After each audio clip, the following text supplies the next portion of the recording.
राम राम जी। जय श्री राम। हर हर महादेव। मैं बाबा रामदास और आप देख रहे हैं मेरा चैनल बाबा की खरी खोटी। आज ना मैं आपको एक कहानी सुना रहा हूं, विष्णु तिवारी की कहानी। कहानी शुरू होती है साहब सन 2000 में। जिला है ललितपुर, बुंदेलखंड में पड़ता है।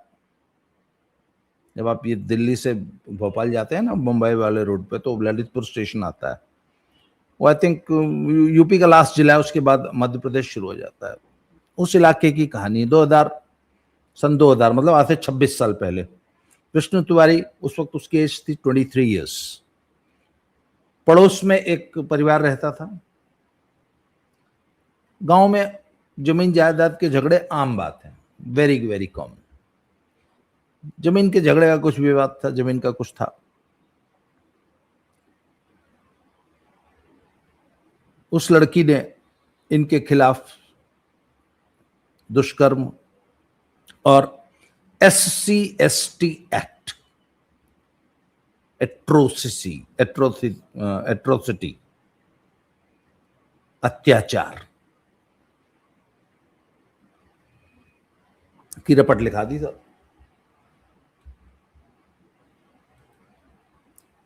पंडित जी अंदर हो गए।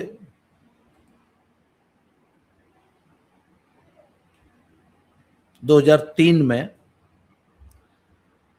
जज साहब ने पंडित जी को 20 साल की सजा सुना दी, जबकि कोई एविडेंस नहीं, कुछ नहीं। भाई अगर दुष्कर्म हुआ है तो दुष्कर्म का तो कोई एविडेंस होना चाहिए ना, मेडिकल एविडेंस। दुनिया भर के हैं,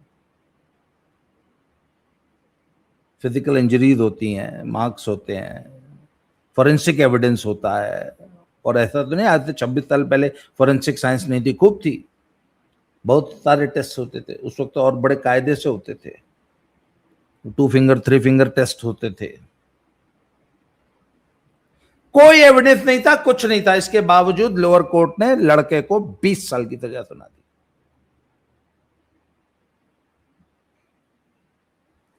गरीब आदमी, अपील करने के लिए पैसे नहीं, हाई कोर्ट में अपील होनी।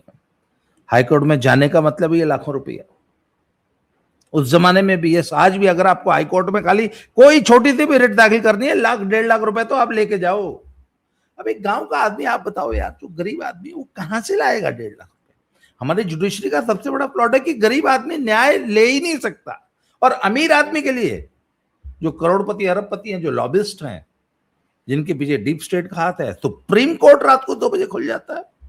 जो मर्जी फैसला लिखवा लो सुप्रीम कोर्ट से, अब न्यायालय की हम इज्जत करते हैं, करनी पड़ेगी, नहीं करोगे साले लट दे देंगे, उल्टा लटका देंगे। करो भाई, इज्जत करनी है तो माननीय न्यायालय में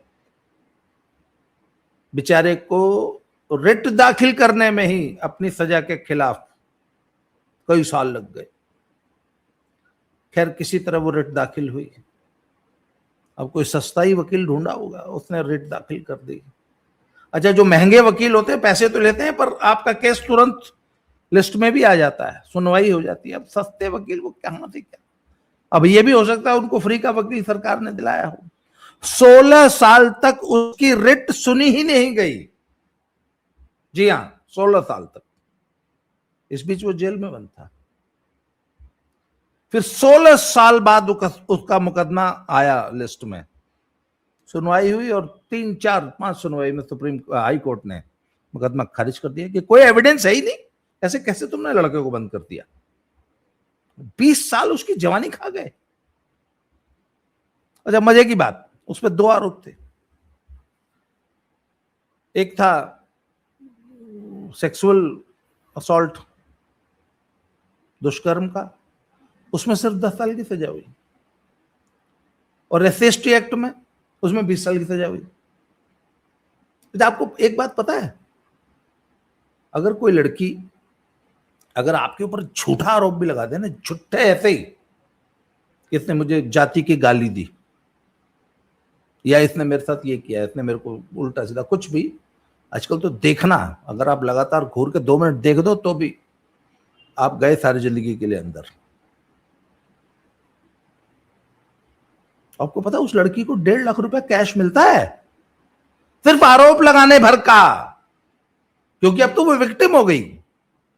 तो अगर उसने दुष्कर्म और SC ST एक्ट दोनों अगर आपके ऊपर आरोप लगाया तो 3-4 लाख रुपए तो ऐसे ही ले मरी वो।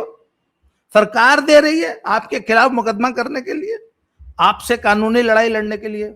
मुकदमा एकदम झूठा है, एकदम फर्जी है, टोटली एविडेंस नाम की कोई चीज ही नहीं है। अच्छा, आमतौर पे पुलिस ऐसे मुकदमे को जो पहली बार जब आप पुलिस के पास जाते हैं ना, तो पुलिस इतनी चालाक, इतनी स्मार्ट होती है, वो जानती है कौन सच बोल रहा है कौन झूठ बोल रहा है। पर सोसाइटी का इतना भयानक प्रेशर आ जाता है, तुरंत मीडिया ट्रायल शुरू हो जाता है कि पुलिस वाले घबरा जाते हैं।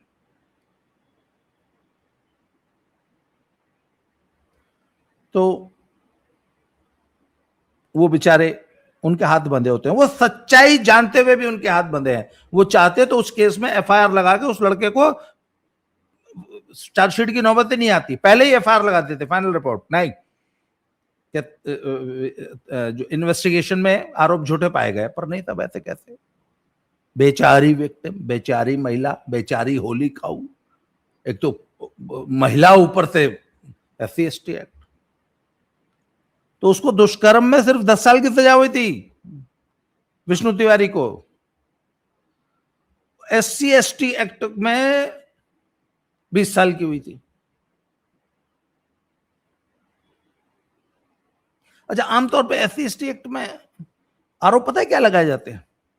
इसने मुझे जाति सूचक अपमान सूचक गाली दी। उसका एक बड़ा मजेदार किस्सा बताता हूं।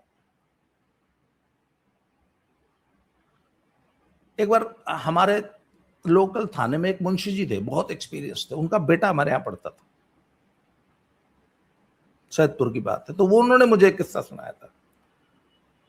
तो बोला जी, हम लोग रिपोर्ट लिखते समय कुछ ऐसे नुक्ते डाल देते हैं कि अगर फंसाना होता है तो फंसा देते हैं, बचाना होता है तो बचा देते हैं। मैंने पूछा जी कैसे? तो उन्होंने बोला कि मान लीजिए आपके पास SC ST एक्ट की एक रिपोर्ट है,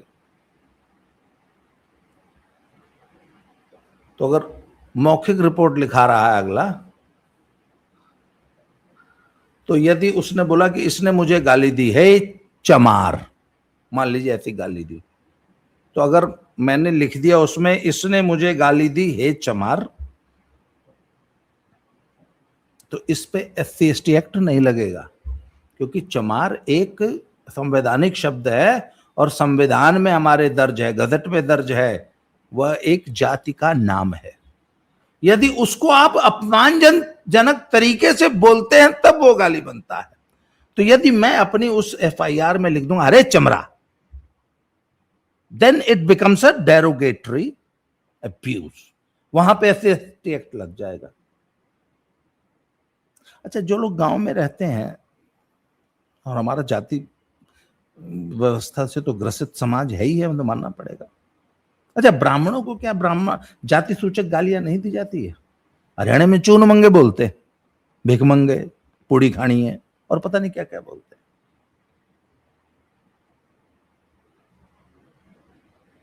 ठाकुरों को मुगलपूत बोलते हैं, स्पेशली हमारे हरियाणा की जाट भाई।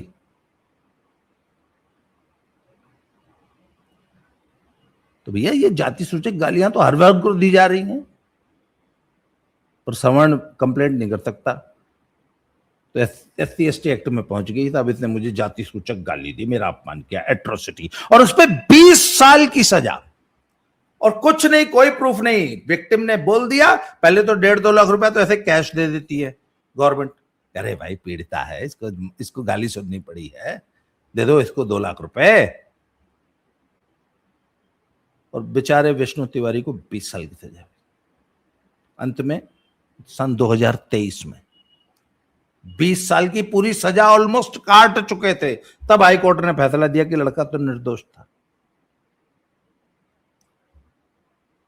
इस बीच उसके फादर की डेथ हो गई, उसके मदर की डेथ हो गई, उसके दोनों भाइयों की डेथ हो गई, और एक भी केस में उसको अपने माँ बाप भाई की फ्यूनरल में भी, अंतिम संस्कार में भी जाने का मौका नहीं मिला, क्योंकि गरीब आदमी को नहीं मिलती है पेरोल।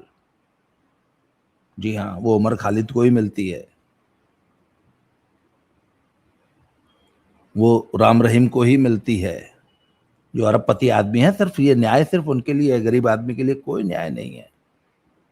बोला ना, गरीब आदमी की तो सुनवाई ही नहीं 16 साल, और जब सुनवाई हुई तो 3 हियरिंग में जज ने फैसला कर दिया कि नहीं, फालतू चीज, कोई मुकदमा ही नहीं, कोई एविडेंस नाम की चीज ही नहीं। उन्होंने बोला एविडेंस नाम की कोई चीज ही नहीं है, कोई मेडिकल एविडेंस, कोई फोरेंसिक एविडेंस है ही नहीं केस का, कैसे तुमने उसको कन्विक्ट कर दिया?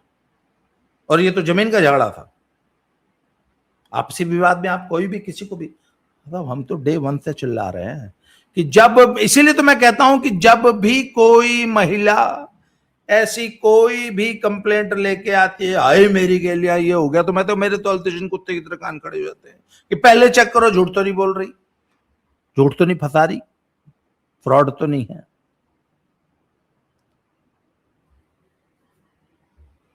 इसीलिए मैं ये कहता हूं, नो, पहले चेक करो, झूठ तो नहीं बोल रही। अभी सारण वाले केस में क्या हुआ, सारी दुनिया से अच्छा, आजकल वो कोई उनमें से सुनाई देता है? हाँ जी, मेरे दर्शकों को मैं ये प्रश्न पूछ रहा हूं, आज से 10 दिन पुरानी बात है ना, बहुत ज्यादा पुरानी तो नहीं है ना, 11 मार्च की बात है, 14 मार्च को मामला हाईलाइट हुआ था, 14 मार्च को ही मैंने कह दिया था फर्जी केस है। मेरी बात आप बताइए मुझे, मेरी बात सच निकली कि नहीं निकली? पुलिस पोस्टमार्टम में आया, कोई दुष्कर्म नहीं हुआ, the girl was a virgin, उसका हाइमेन तक इंटैक्ट था, टच भी नहीं किया किसी लड़की को उसके जीवन में, she was just talking to the boy, उसको बुला के उससे बातें कर रही थी, माँ ने 4 झापड़ मार दिया, पब्लिकली बेइज्जती हो गई, कुएं में कूद गई। तो उसी गांव के एक ठाकुर साहब ने वितंडा खड़ा किया, जिसको पूरे दुनिया के यूट्यूबर, 5 लड़कों से दुष्कर्म हो गया, सवर्ण होना अब तो पाप हो गया, फांसी दो, 5 बलात्कारियों को फांसी दो। हम क्या कह रहे थे, अरे कुछ नहीं हुआ, झूठ है।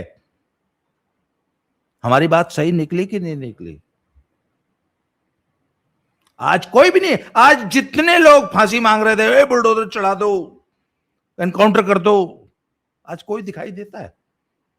अब आपको, वो लोग, जो लोग फांसी की सजा मांग रहे थे उन 5 लड़कों के लिए, अब आपको थोड़ी सी भी शर्म आती है कि आप क्या कर रहे थे?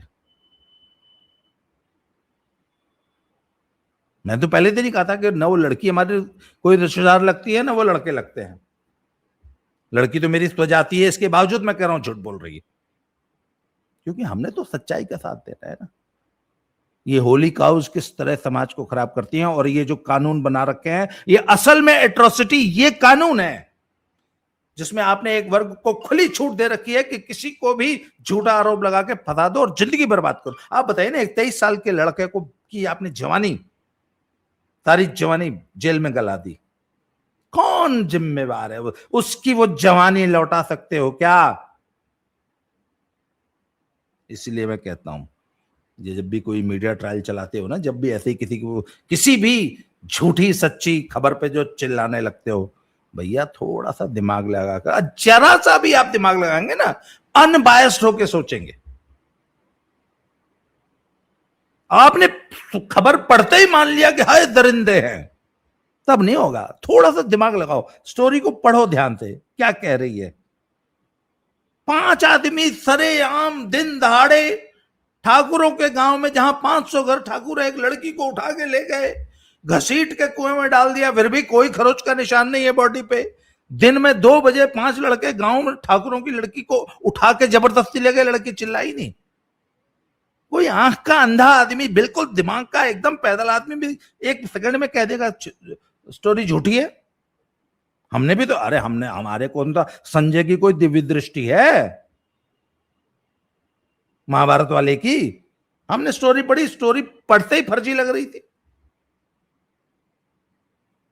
तो नहीं, कुछ लोग तो फांसी दो, मोदी के राज में सवर्ण होना पाप हो गया।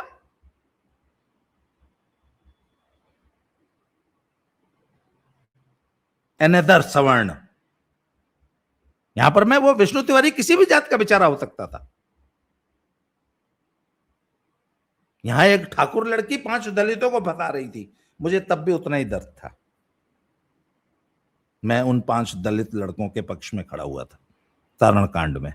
आज एक दलित लड़की ने एक बेचारे ब्राह्मण लड़के को सारी जिंदगी जेल में सड़ा दिया।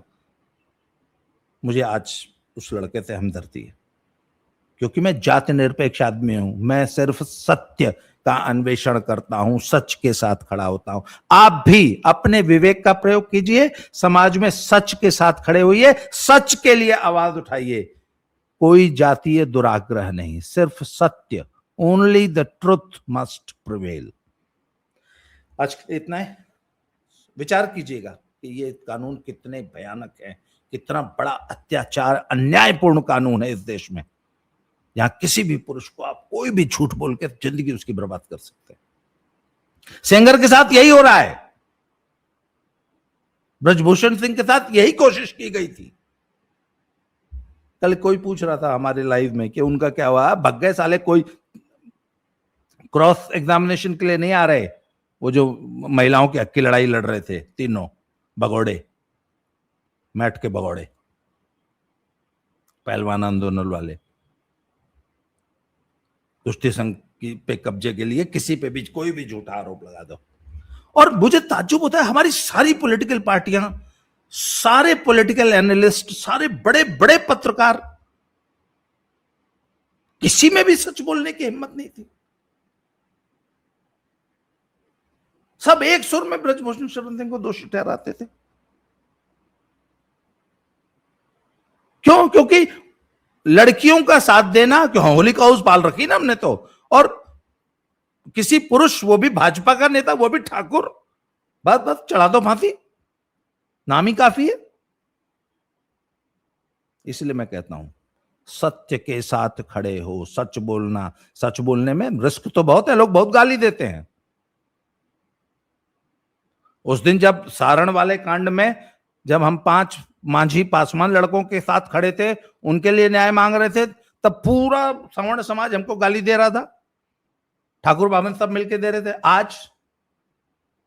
आज तो सो कॉल्ड झूठ बोलने वाली फर्जी विक्टिम एक दलित लड़की है, और विक्टिम बेचारा जो है, सचमुच का जो विक्टिम है, वो ब्राह्मण लड़का है। तो आज हम उस दलित लड़की को झूठा ठहरा रहे हैं, आज हम ब्राह्मण वर्ग के साथ खड़े हैं, तो अब हमको दलित समाज गरी आएगा। हमको तो दोनों तरफ से गाली पड़ गई ना। उस दिन सवर्ण सब, ठाकुर बाभन सब गरिया रहे थे, आज दलित वर्ग सब गरियाएगा हमको। तो लाख गरियाएं, हमको किसी साले से कोई सर्टिफिकेट नहीं चाहिए। सच यही है जो मैं कह रहा हूं, इसलिए सच के साथ खड़े हो। दुनिया तो गाली देती है। जब भी आप ऐसा कोई कार्य करेंगे, सत्य का जब आप अन्वेषण करेंगे, आपको गाली सुननी है, पर उससे मत डरो, मत घबराओ। आज के लिए इस वीडियो में इतना है, अगले वीडियो में फिर से मिलते हैं। Thank you very much. जय श्री राम, हर हर महादेव।